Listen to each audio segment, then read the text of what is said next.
Stop with the questions. Celebrate.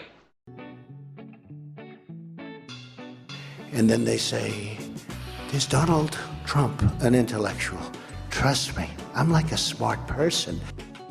Yosemite's one of the wettest we've ever seen from the standpoint of water.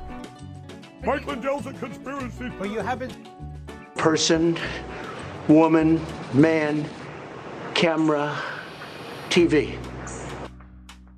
They said nobody gets it in order. It's actually not that easy, but for me it was easy. Amazing. He can't sit down. He's got a burning in his butthole. He's got a fire. He's got a flame coming out of his butthole. Big, massive dumps. Oh, I have a term for that. I call it corporate communism.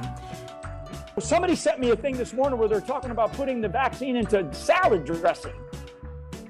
You see, this is a simple meme that you would find on the internet, but this meme is very real. You ain't seen nothing yet until you see the flaming butthole.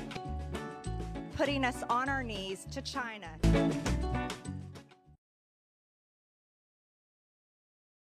Now witness the firepower of this fully armed and operational battle station. Tallywhacker.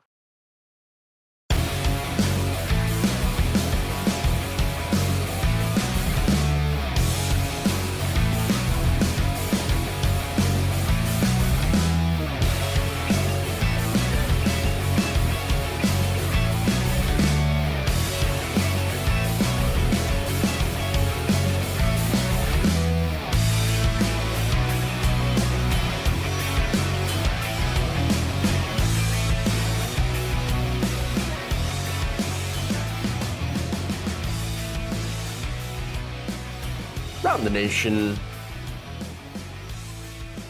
Waldorf Nation. Hey everybody, it's Wednesday. Welcome to the show. Boy, do we have an interesting and fun one for you today. We have Republicans versus cookies. Not kidding. We have people trying and failing to define what a woman is. Also interesting. Specifically Republicans. Apparently they can also not come up with an answer. We have Matt Gaetz blaming obese people for the price of insulin. That's an interesting story as well. And then, of course, Amazon doing some censorship. Oh, interesting. Where are the free speech warriors? We're going to talk about that. So, anyway, we got a good show today. We got Mike Pillow, the return. I haven't done a Mike Pillow segment in some time. So we're going to talk about that. He's got a very new and just absolutely unhinged rant that he's going to do that he will unleash upon the world. And by the way, I'm going to talk about some serious consequences of the things that he says. So we're going to do that. We're going to have some fun. And yes, I have a couple new sound clips, or at least one sound bite. Tallywhacker. Testicles. I'm a child. Okay, anyway. Let's go. Let's jump into it. Before we do, please like and share the stream. Fun times. Let's do it. We got cookies. We got the cookies and the crumbles. All right. Conservative pundits are expressing some outrage over a new ad put out by Oreo, teaming together with PFLAG.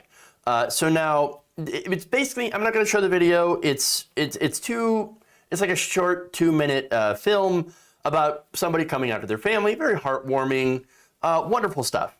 And basically the whole message is, well, be an ally. Be a good ally to the LGBTQIA plus community. And I think that's an overall good message. And by the way, it's not really just an ad that they're sending. Oreo is actually also donating $500,000 to the organization to help gay people. And I think that's fantastic as well. So a little bit of money where their mouth is. Fantastic. And look, the reason that I point that out is because I've been pretty critical to companies that will do basically some rainbow capitalism, right?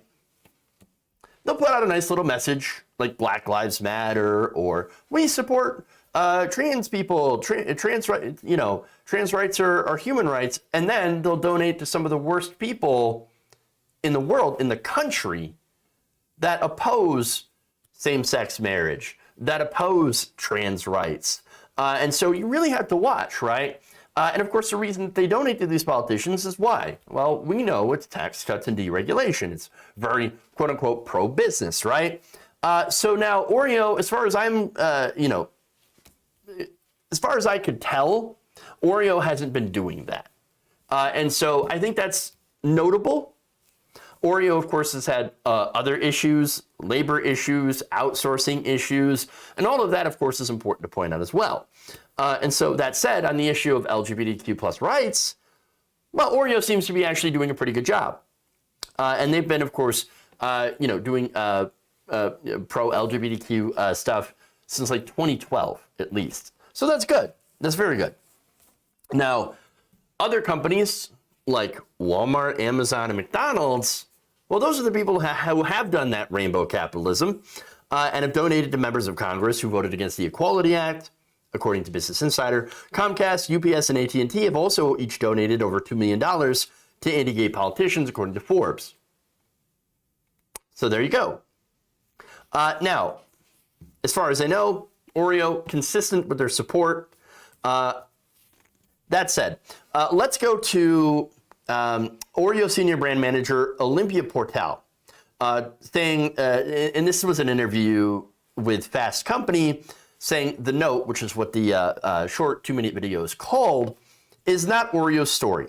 Oreo is just there to lend our megaphone to the community we want to support. To illustrate the message we as a brand want to stand behind is a great place to start. All right, totally fine. Good. You know, I have no problem with lending that platform in order to basically allow them to send out a good message, a positive message. Yes, be a good ally to the community. Great, wonderful. So now, that said, people are not happy about this. You can guess who. This is essentially broken conservative brains. In fact, let me give you one tweet here. This is Newsmax host Greg Kelly. Here's what he had to tweet. I'm sorry, I'm going to read it. Cookie. I love cookies. C is for cookie. Cookie is for me. I do not like gay cookies. Sexuality has nothing to do with the cookie experience. It's the cookie experience, everybody. Yeah, apparently you cannot get in the way of the cookie experience.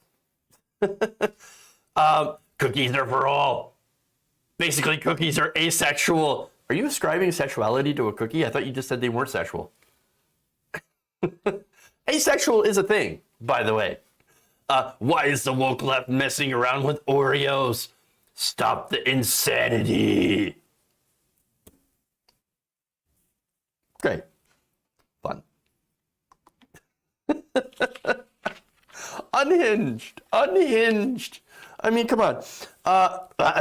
The conservatives are sending out this message like, I don't like gay cookies. I like my cookies straight and heterosexual. And I also like my M&Ms a little slutty and my potatoes to be not gendered. Or I'm sorry, no, my potatoes to be gendered. They must be gendered. Gender my potato.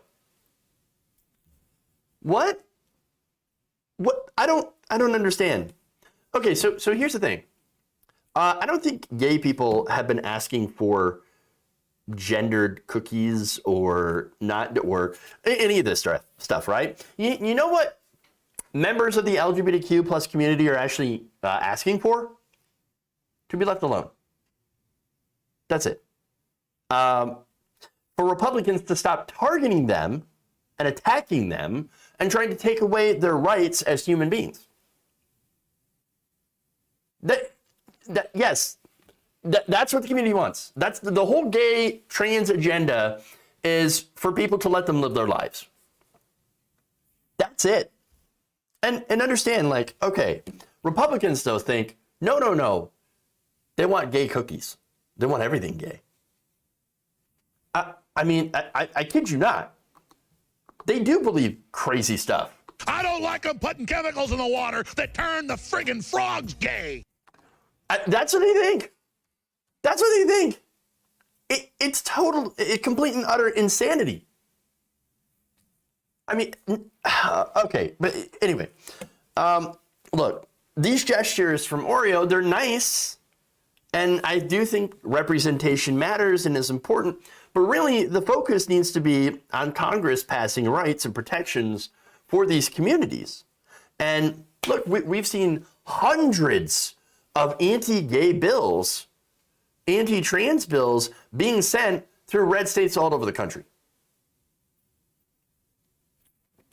Why do they stop that? That's it. I mean, again, Republicans are pushing these bills, and the LGBTQA plus community is like, no, let's not do that. Thank you.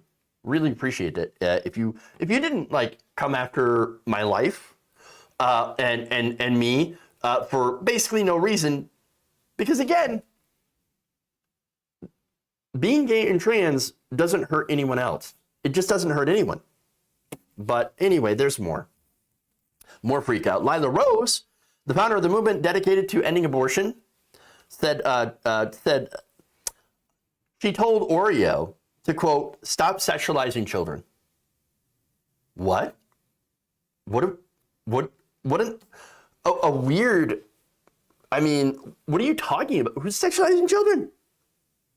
No, what they're doing, of course, is they're pedo-jacketing everybody. And so now it's funny because Republicans in Tennessee just literally introduced a bill that would remove the age requirement for marriage in Tennessee. This is 2 years after they successfully passed a marriage age rule. And so they signed it, and then they got rid of it. And the guy who signed is like, I believe it was Congressman Leatherwood, who's like, oh yeah, we know it gets rid of the age requirement for marriage. Who cares? Okay, so 30-year-olds marrying 12-year-olds, that's fine. But being gay in Tennessee, not fine. Getting gay married, right. But it's the Oreos and the left that's the pedos. Sure. Now, Kelly followed this up with a tweet comparing Oreos to gravel. Quote, not moist. Even a Nabisco knows the truth. The cookies are too dry. Milk reliant, not a standalone cookie. Go with the Fig Newton. We don't care about Mr. Fig's orientation. Wait a minute. Did you just assume the gender of a Fig Newton? What? I mean, weird. I thought you just said cookies should be asexual, shouldn't have genders. Now you're saying Mr. Cookie? Again, the whole thing is bizarre. But if you want to talk about dry, speaking of dry, we're going to go to Ben Shapiro. Ben Shapiro, he knows dry. He's very, very acquainted with the issue of dryness. Wet ass P-word. All right. Now, he tweeted a link to the note. The accompanying caption read, quote, your cookie must affirm your sexual lifestyle.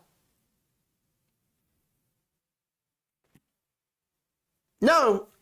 See, it kind of seems like projection there, Ben, because a cookie is not, that cookie apparently is not affirming your idea of what gender roles and lifestyle that you support. I mean, look, Shapiro, and by the way, talking about that, right? So this is a whole thing like, you have the left that's with these woke capitalist companies that are just, virtue signaling. Well, that is true to an extent, to be fair, because, again, it is about making money for these companies. That's their number one, their fiduciary responsibility is to return profits or returns for their shareholders. Sure. And guess what? Appealing to the gay community, who has money, by the way, is a good thing. That's a positive thing. It also means that we win the culture wars. But here's the thing. Virtue signaling, the people that call out the so-called virtue signaling the most are the ones who also tend to do it the most. For example, Ben Shapiro, when Home Depot was having some backlash because it decided to stay silent on an anti-voting bill in Georgia, well, Ben Shapiro decided that he would support Home Depot by going in, taking a photo of himself, getting one slice of board. I'll take one slice of pine, please. And then I'll take a picture of it. See, I care about it so much. No, all this is more culture war nonsense that they're doing, that they're pushing. Midterm elections, of course, and basically trying to support to shore up what's left of their incredibly bigoted, hateful base. Yeah, Ben Shapiro went in and bought wood. It's amazing. There's some whores in this house. All right. Moving on.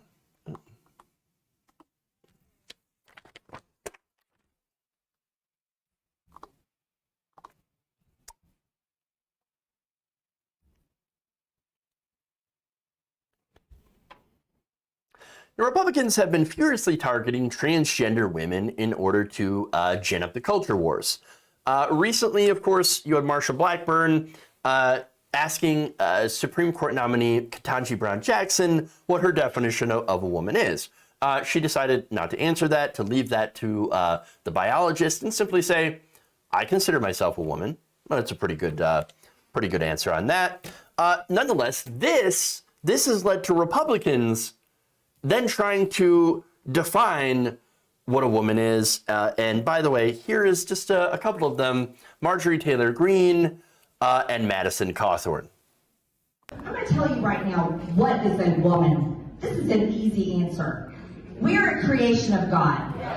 We came from Adam's rib. God created us with his hands. We may be the weaker sex, we are the weaker sex, but we are our partner, our husband's wife. We are mothers. Take notes, Madam Speaker. I'm about to define what a woman is for you. XX chromosomes, no tallywhacker. It's so simple. Oh, that's it. XX chromosome, no tallywhacker. And weaker sex. That's conservatives for you. That's exactly what they believe. These are these brain geniuses. Now, other Republicans, however, have their own definitions as well, as you're going to get into how definitions are a little tricky. In a written statement, Senator Chuck Grassley used the same definition as Marsha Blackburn, saying that a woman is someone born with two X chromosomes.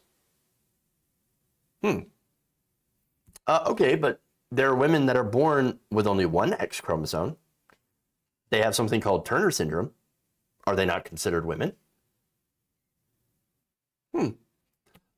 Again, that affects biologically born women and girls. Okay.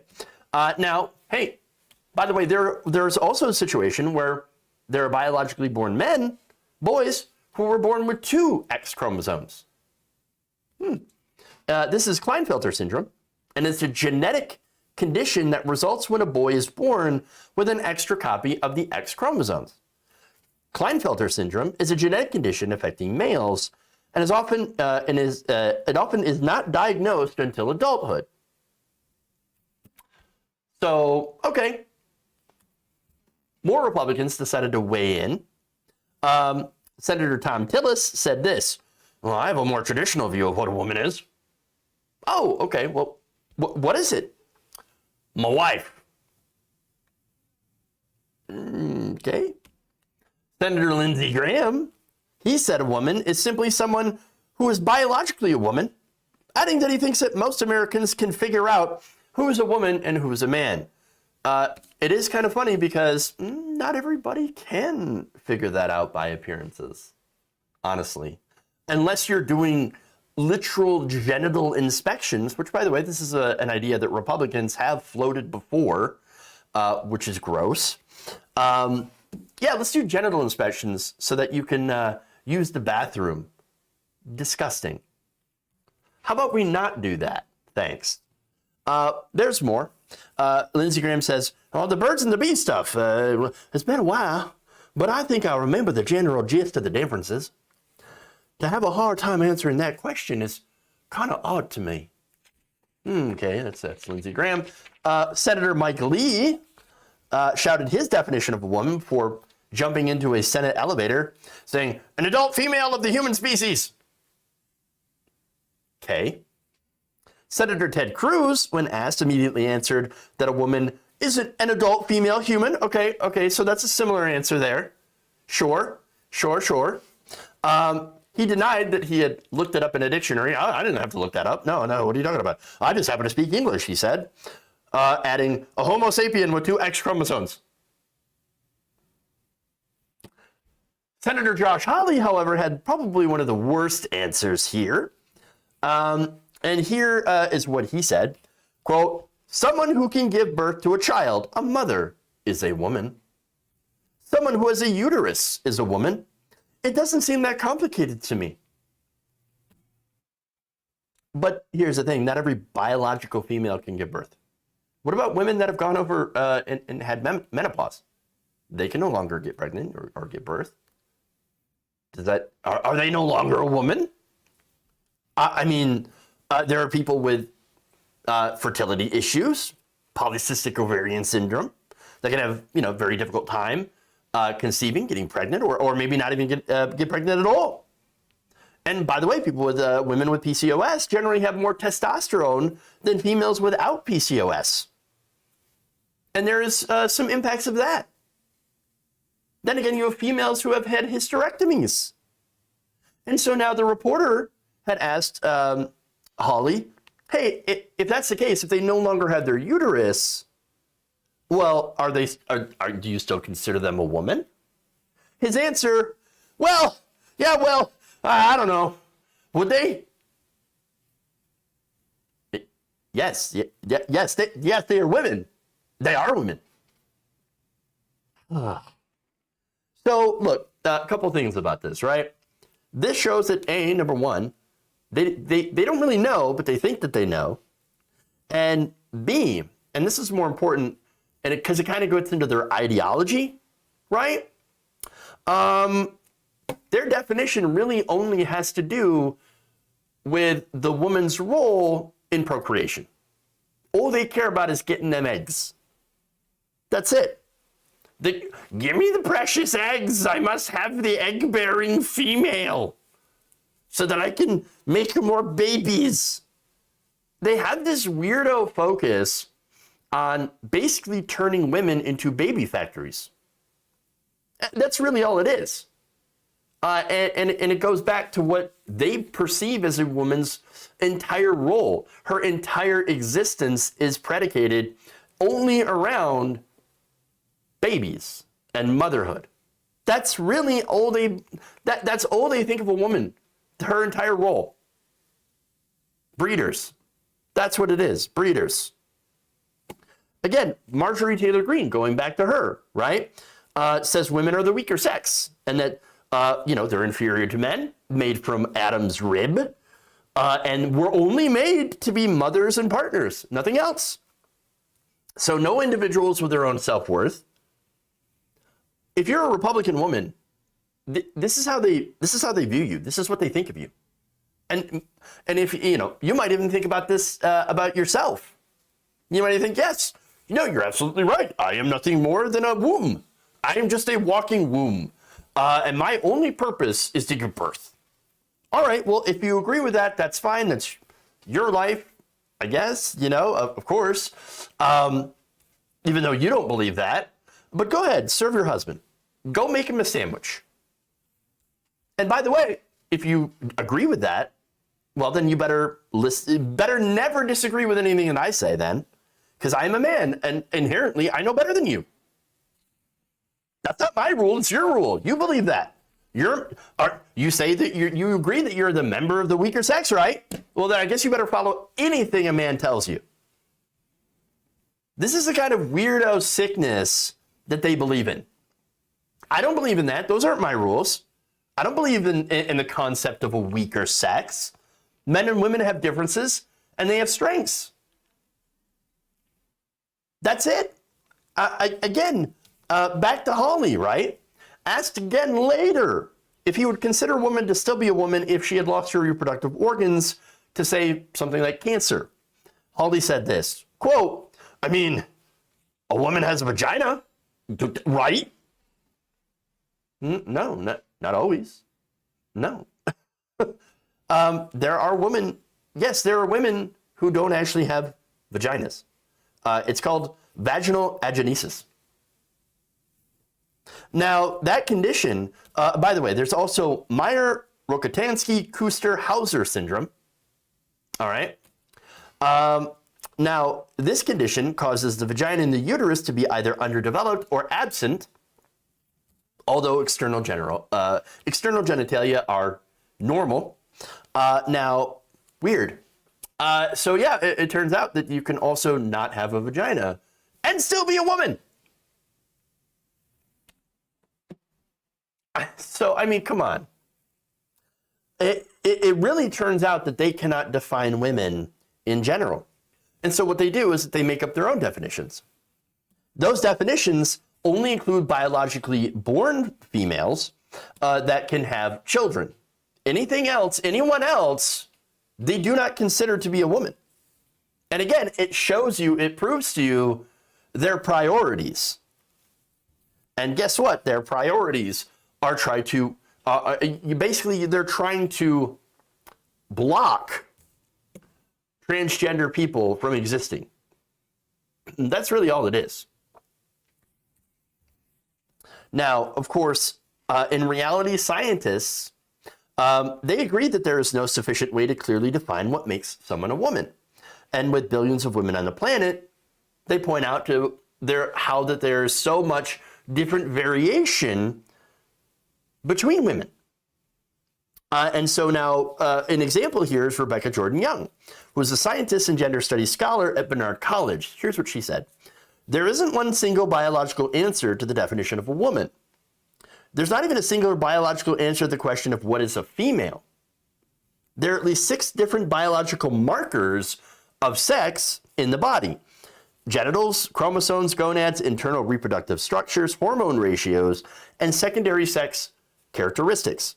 None of the 6 is strictly dichotomous, Jordan Young said, and the different markers do not always align. Juliette Williams, a professor of gender studies at UCLA, specializes in gender and the law, agrees that there has always been a dispute about the definition of what a woman is, and points out how black women were not even characterized as women for a very long time. For example, the 19th Amendment, which granted women the right to vote, didn't include black women, women of color. That's really important. What are you talking about? They're women, right? Oh no, they weren't considered to be women. Whoa, weird. They were left out of the definition. Strange. It's almost as if you could pick and choose what you consider to be a woman. Huh. And that's a great example of that. And by the way, going back to bathrooms, you realize they did to black women what they're doing to trans women. Sometimes I'll see maybe even good-natured people saying, well, you know, the whole bathroom thing, wouldn't it just be better if we were to create a separate transgender bathroom? No, it wouldn't be. You know why? Because that would be separate but equal. And guess what? We already tried that. In fact, black women were consigned to a specific colored bathroom. They had men, women, colored. Separate but equal. It's never equal. It's never equal. And so, look, there's more examples here of Republicans not being able to define women. You had Phyllis Schlafly, very prominent conservative activist. She believed that women's roles as homemakers were fundamental to how the category of woman was defined. Here's what she said. Quote, there is an effort to define womanhood in the very specific ways around rules of mothering and nurture, and it suggests us a society in which women's rights and opportunities were equal to men would essentially lead to a genderless, gender-neutral society. In other words, if women ceased acting like women, i.e. being homemakers and being subservient, she says that they would cease being women.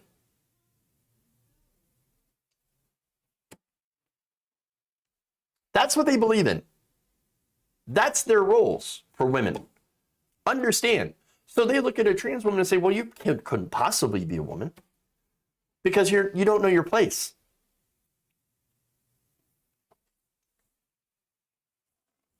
Again, this is all an effort to lock transgender women out and demonize them. And it doesn't align with the science, and it's not a simple thing. Again, we keep hearing conservatives, it's so simple, I can define a woman. No, you can't. You're just coming up with things that you believe. Now, as far as I'm concerned, trans women are women, and if you identify as a woman, then you're a woman to me. All this is just more culture war nonsense designed to try to prevent a group of people that are marginalized to not have rights and protections that they deserve.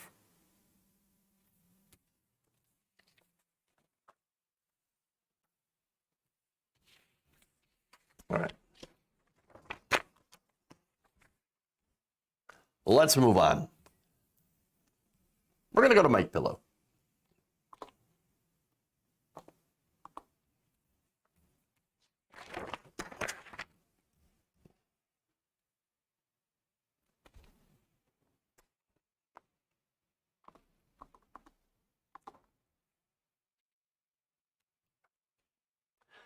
Mike Pillow is trying to make the upcoming lawsuit against him, not from Dominion, but from a former Dominion employee, even worse.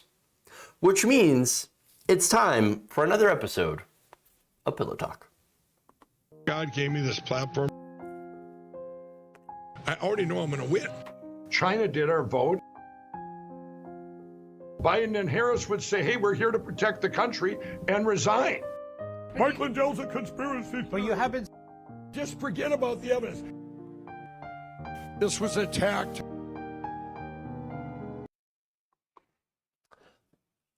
On Tuesday, Eric Coomer, a former employee of Dominion Voting Systems, served Mike Lindell with a court complaint while he was speaking or spreading disinformation about the 2020 election, as he continues to do.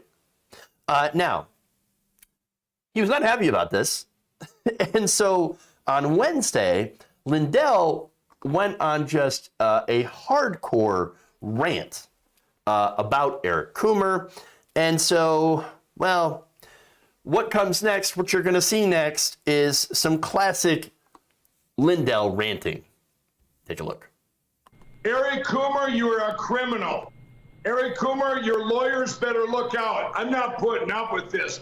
My pillow doesn't even know who you are. My employees, I have employees, 2,700 employees. Shame on you, Eric Coomer. You did a very, very stupid move, Mr. Coomer. You're going to be the first one right behind Rassenberg and old Jenna Griswold behind bars. You're going to be you're number one on my list. You belong behind bars. I heard you ran into a building the other day drunk or whatever you were, whatever you did.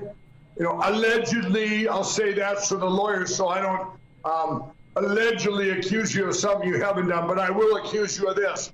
You've been part of the biggest crime this world has ever seen. Eric Coomer, president of Dominion, you've even said what you did or what you were going to do. You're disgusting, you're evil, and you belong behind bars, and we will not stop till you are behind bars. We're going to melt down your little machines, and you're going to hang on to your little prison bars. Let me out. Should have thought about that, Eric Coomer, before you did crimes against the United States, the world, and quite frankly, all of humanity.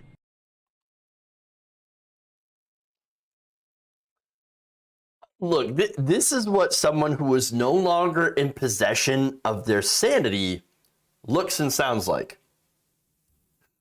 So let me get into the details All right. So for one, Eric Coomer is not president of Dominion. He worked for Dominion. He's not a traitor or a criminal. He's not Antifa, right? Now, why do I say Antifa? Because that's one of the smears against him. Is that, oh, he's part of the secret Antifa group and we have a phone call where he said he made sure that Donald Trump is not president. No, it didn't happen. By the way, there is no Antifa headquarters or organization. It's complete and utter falsehoods. It's insanity. There wasn't voter fraud in the election. No, Mike Pillow is a madman. He's an insane person. But here's the thing, right? So what, and this is why it's dangerous, right? Because here he is calling out Eric Coomer, right? By name. And this is a pattern that conservatives have been doing for some time. In fact, what they've done to this guy is horrifying. They did a cancel culture on him. Now, part of this, of course, is part of him basically expressing his opinion on Facebook about Donald Trump. So when they saw this, and by the way, this is what Coomer had posted, just like memes and stuff or opinions. He said that Donald Trump was an autocratic, narcissistic fascist. Okay. I agree with that. And said this: I don't give a damn if you're a friend, family, or random acquaintance. Anyone who decided to pull the lever, mark an oval, touch the screen for that carnival barker, unfriend me now. Okay. Hey, actually, that's honestly quite tame compared to some of the stuff I've seen, especially like from conservatives about Democrats. But for those opinions, this guy was targeted and canceled by the right wing. I mean, they spread vicious lies about him, about how he so-called supposedly helped rig the voting machines. Again, there's no evidence of that. That's not true. Now, in fact, he and his family were doxxed. Coomer's younger brother, who had requested that his name not be used out of fear for his safety, set up a dashboard to track online references to his brother. Here's what he said, quote, I deleted it within 2 days. The material was too disturbing and overwhelming. One example is, he said, people were essentially taking bets on how my brother's corpse would be found and which nefarious shadow groups would be behind his death. So again, that's related to the Seth Rich conspiracy theory and all these different conspiracy theories where, you know, oh, the Hillary Clinton murder, you know, she murdered people in order to cover things up. And then you have the Democrats that are killing people in order to hide the election fraud. And all. This complete and utter insanity, as I said before. Now, they even claimed that he would be executed by the state or he would be found with a false suicide note and 2 gunshots in the back of his head. Again, a reference to Seth Rich. He and Eric's older brother, Bill, also had to delete their social media accounts and profiles and alerted friends and associates not to answer any questions asked about them. They directed their parents to do the same. The younger brother packed a go bag just in case that he had to flee his home. Some of the emails that he'd received, it said, quote, he's going to Gitmo. No one escapes this. Pain is coming. So look, this is the right wing. They're using conspiracy theories. They're engaging in cancel culture. And by the way, they did the same to Peter Strzok and Lisa Page, the FBI agents who, who worked at the FBI and had a negative opinion about Trump. They also had a negative opinion about Bernie Sanders as well. So they had negative opinions about pretty much everybody running, and yet it was focused on, oh, they said something bad about Trump, therefore the fix must be in, and we must do cancel culture on them and remove them from their positions and jobs. This is right-wing cancel culture. Now, wait, where's the rest of the right wing saying, hey, we don't believe in this cancel culture. We're against cancel culture. Please stop trying to cancel Eric Coomer. I mean, that's what they're doing. This insane pillow guy is calling him a traitor, threatening him with prison. Oh, you're going to go to prison. This is what the right wing does. It's absolutely disgusting. And I hope that Coomer can use this as further proof that he is basically the victim of a disgusting coordinated smear by these unhinged grifters that are still trying to raise money and spread nonsense conspiracy theories.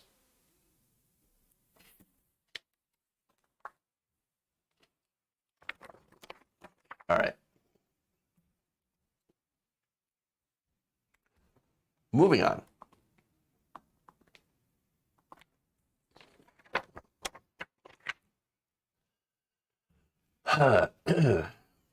Matt Gaetz.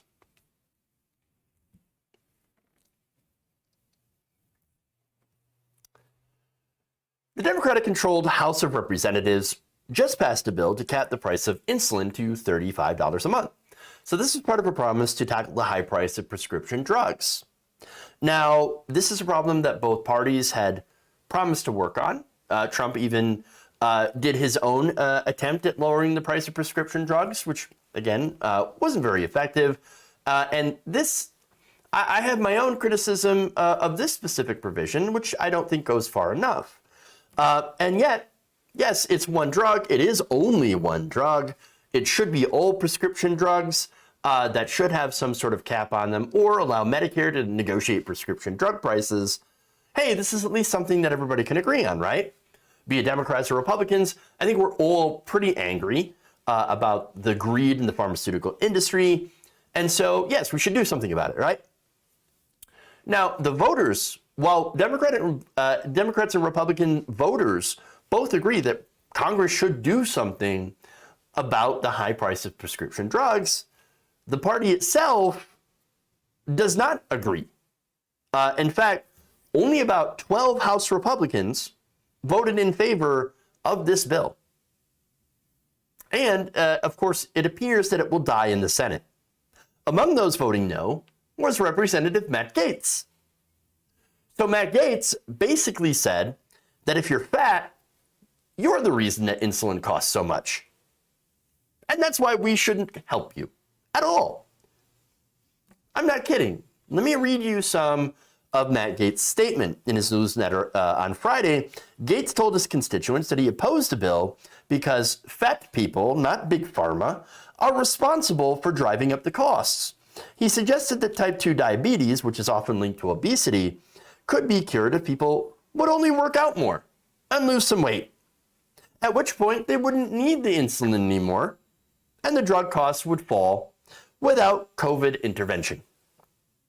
I'm sorry, without government intervention.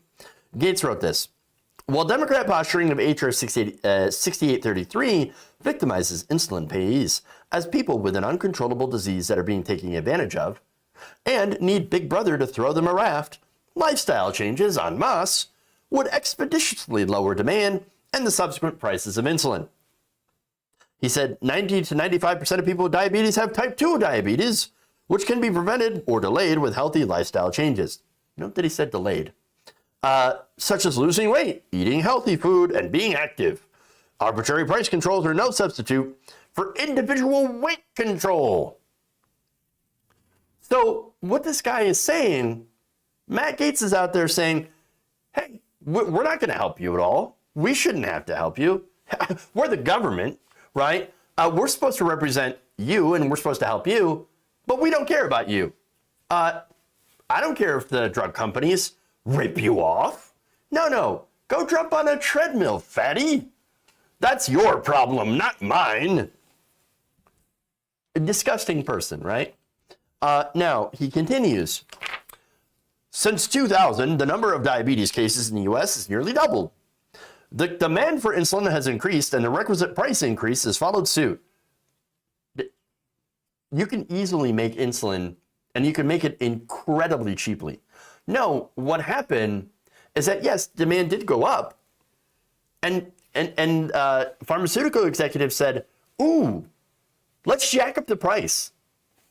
The formula for insulin, which, by the way, insulin, the person who invented the injectable form of insulin, who found out a way to give people insulin so that they don't die, he wanted this to be free. He designed insulin to be free, and guess what? Corporations bought it up, bought the patents to it, and decided to jack up the price. That's what they did. And so, again, this guy is a horrible person. Now, he continues. He says, in other words, the price of insulin increases as the waistline increases. Not only is that deeply offensive, of course, considering that 1.25 of Florida residents are obese, but more than 10% of the state's population suffers from diabetes, which are not all caused by lifestyle factors. I just got to know, there are people who are thin. There are people who are in good shape that have diabetes and have to take insulin. So he's not even accurate about any of this. But here's the thing, right? So now he basically, what this is doing is that he's trying to deflect from this so that Congress doesn't actually do anything, because that might also affect the donors, Republican donors. Now, we'll get to that situation. But here's what he wrote. Last thing. While I empathize with all Americans suffering from disease and will continue to fight Big Pharma, I voted against H.R. 68033. I will not see a reemergence of FDR price controls and join the Democrats in their attempt to pave the road to serfdom. Cheaper medication is serfdom? Whereas corporations being able to price gouge you, well, that's actually freedom. But that's according to Matt Gaetz. It's funny because what he means when he says he's fighting against Big Pharma is just fighting against people getting vaccinated. He 100% agrees with the greed. He is in favor of the greed. He's in favor with companies ripping off American citizens for life-saving drugs. And by the way, he also personally has an issue with fat people. He really does. He does have an issue. In fact, back in January, he had a podcast. And of course, he went after Twitter for banning Marjorie Taylor Greene for, quote unquote, telling the truth about the relationship with COVID and obesity. He also decried woke culture for, quote unquote, cheerleading for the chubbies. Then added, I'm not here to fat shame anyone. Oh, no, really. Oh, you're not here to fat shame anybody. Well, that's interesting. This feels like, to me, a I'm not racist but moment. Here's what he said. I'd have no room to talk. I know personally how challenging issues of weight can be. I'm frequently way behind on my own goals. But society has now gotten to the point where it's considered verboten to consider that a daily salad might make you more resilient to all kinds of disease than the vax of the month pushed by Big Pharma. Where's Michelle Obama when you need her? Hey, look, I remember when Republicans were literally trying to shut down Michelle Obama's Let's Move campaign. They were trying to label pizza as a vegetable. Come on. He then puzzled over how the country had gone from her push for a better diet to the current, quote, obesity-embracing woketopia, where people are accusing the body mass index of being a tool of white supremacy. Ridiculous. Hey, Matt, you know what would actually help people? Better food. Better access to better food. A better regulated food industry that didn't stuff all this additional crap into our food that makes it super unhealthy. That would be nice, right?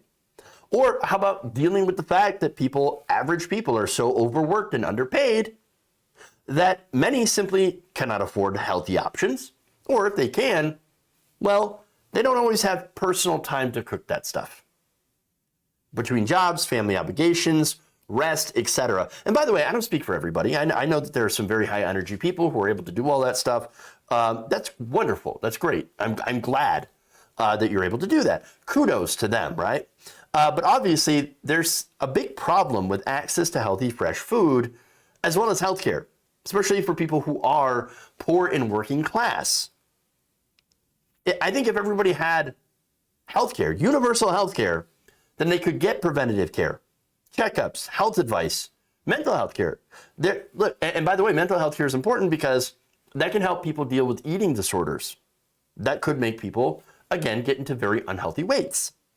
And so what I'm trying to put and what I'm trying to say is that Republicans like Matt Gaetz are basically attempting to pin 100% of this on the individual. I think, yes, individuals do have choices that impact their health, and of course, right? And nobody's saying otherwise. But there's also environmental factors, there's socioeconomic factors, and there's, of course, genetic factors. All of that stuff contributes to body weight and health and the need or possible need or future need for things like insulin. All of that stuff matters. You can't just boil things down to things that are very, very simple, right? And again, some of you are bringing up food deserts, right? The fact that you have places in the inner city that do not have access to places where they sell fresh fruits and vegetables. And yes, that's another point. And so look, these underlying conditions, mobility issues, mental issues, socioeconomic issues, all sorts of other issues that make just exercising and eating right difficult. And by the way, even if you do that, that's not even a guarantee that you will lose a significant amount of weight and no longer have a need for insulin. And so this is a very complicated, very nuanced subject, but Gaetz is basically presenting it as, it's your fault, 100%. Okay. Again, they don't care about regular people. They don't care about working people. They care about nuance. For Matt Gaetz himself, the cruelty is kind of the point, but it's also about being pro-corporate. They're not pro-life. They're not pro-worker. They're not pro-healthcare.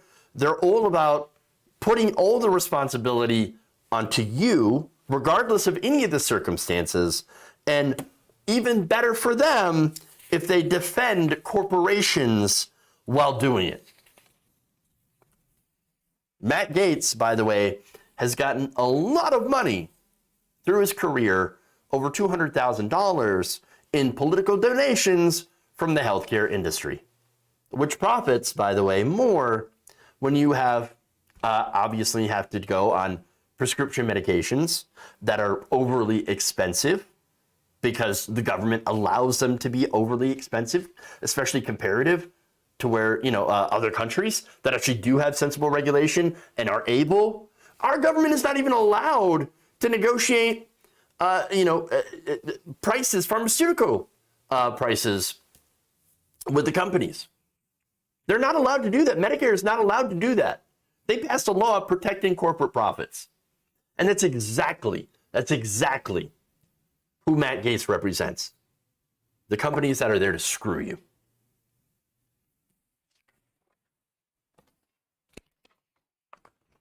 Speaking of companies trying to screw you, let's go to Amazon. Yay.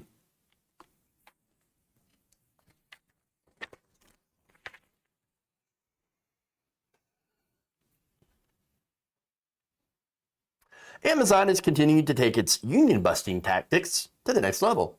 A new worker chat app that is in development would apparently use some corporate censorship in order to get rid of words related to working conditions and unions. Lovely. Now, this is according to a report from Ken Klippenstein. Internal company documents, he says, reviewed by The Intercept, showed that an automatic word monitor programmed into this chat would block a variety of terms that could represent potential critiques of the working conditions in Amazon. Some of the words banned or phrases, things like slave labor, prison, plantation, as well as restrooms. That's an interesting one. So let me get into the details here. Klippenstein writes that in November 2021, Amazon had convened a high-level meeting. I wonder if it was filled with high-level ideas, in which top executives discussed plans to create an internal social media program that would let employees recognize coworkers' performance with posts called shoutouts. Why are you leaving it to the employees, to fellow employees, to give credit to workers for doing a good job? Isn't that on the company? More. The major goal of the program, said Amazon's head of worldwide consumer business, Dave Clark, was to reduce employee attrition by fostering happiness among workers and also productivity. Shoutouts would be part of a gamified reward system in which employees are awarded virtual stars and badges for activities that, quote unquote, add direct business value. Why not just pay them? Just pay people. That's it. Now, at the meeting, Clark remarked that, quote, some people are insane star collectors.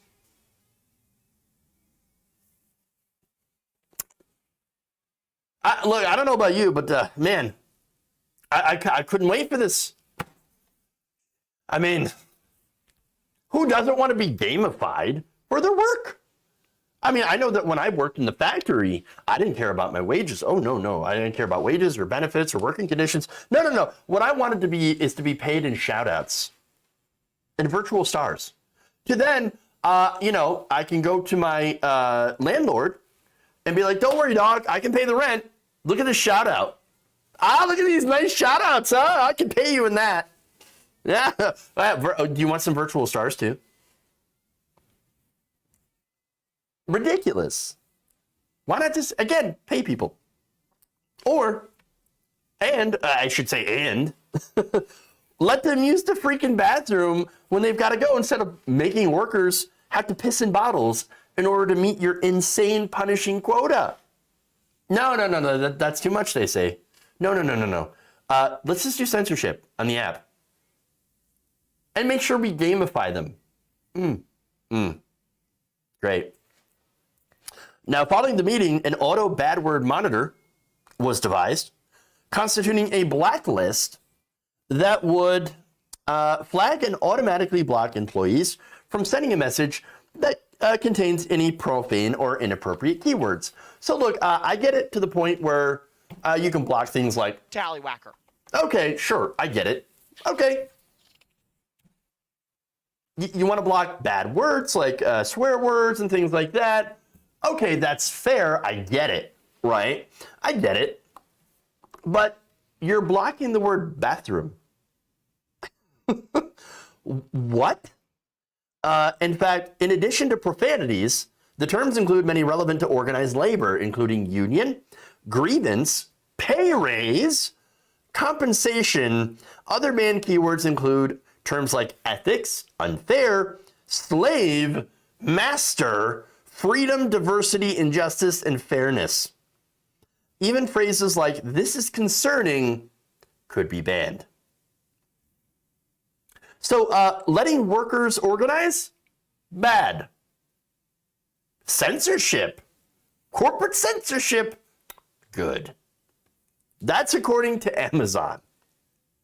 Now, a document summarizing the program states this, quote, "We want to lean toward being restrictive on the content that can be posted to prevent a negative associate experience." Hey, you know what's a negative associate experience?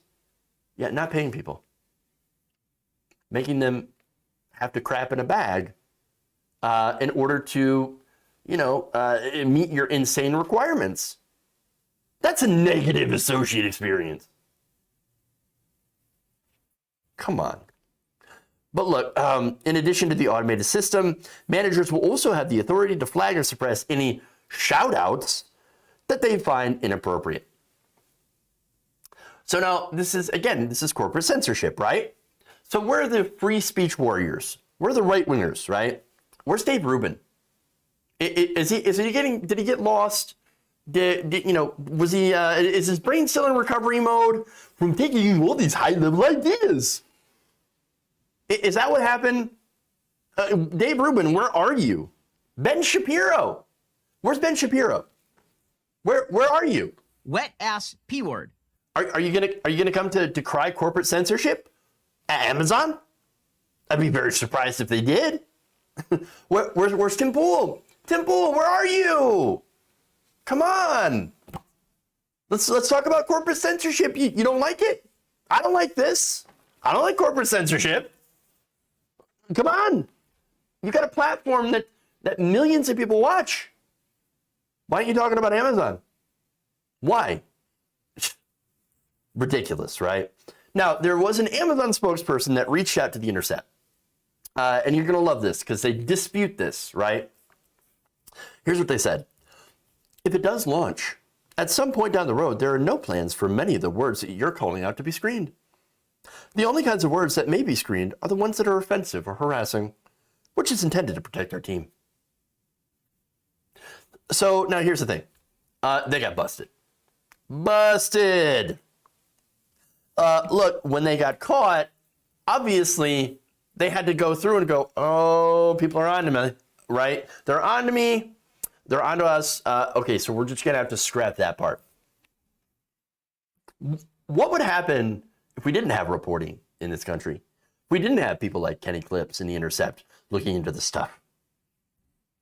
Look, the reason I asked that question is because you have Amazon that has been busting unions for a very, very long time using some pretty dirty tactics.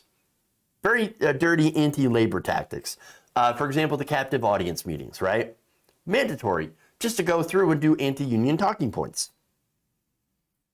They've also done intimidation, threats, firing. For example, Christian Smalls, who successfully organized the first union push, despite Amazon bringing millions of dollars to bear against him and literally using him as a way to decry the entire union movement. Calling him, inarticulate, or basically they called him stupid and tried to paint him as the face of the union push. Well, it backfired. Starbucks also just fired another person who was trying to organize a union. And so these companies, big corporations, they love to bust these unions in any way possible. And so trying to censor internal documentation or internal chat to try to, crush unions, to crush any organization that might happen on this platform, wouldn't be a big surprise.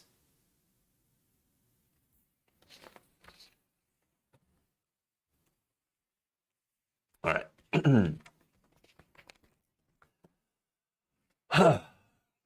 All right, so look, that's all we got today for the stories. Appreciate it.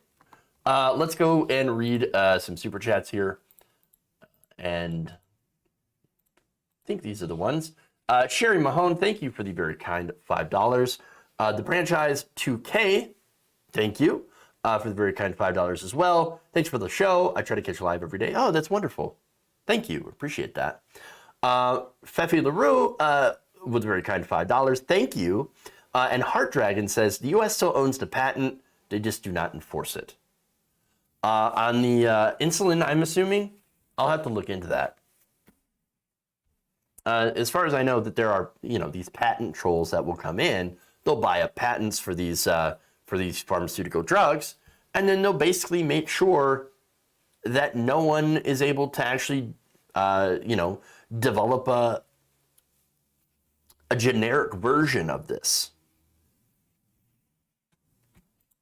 And so I don't know if that's the case in this, but anyway, let's go here to Twitch. Nothing's happening on Twitch, unfortunately, but thank you there for watching anyway. Appreciate it. And thank you to the Facebook audience as well. All right. Before you go, please like and share the stream. Very, very important that you do so. Again, helps us out greatly. With that, thank you all. Love you. And remember, change begins with you. Good night, nation. We'll see you all tomorrow. You have a great day.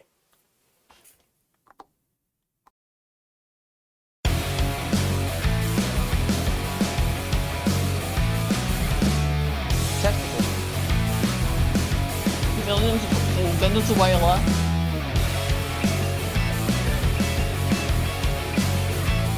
Internet.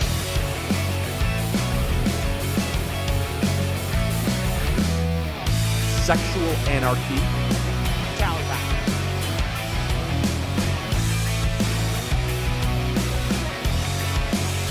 Disappointed!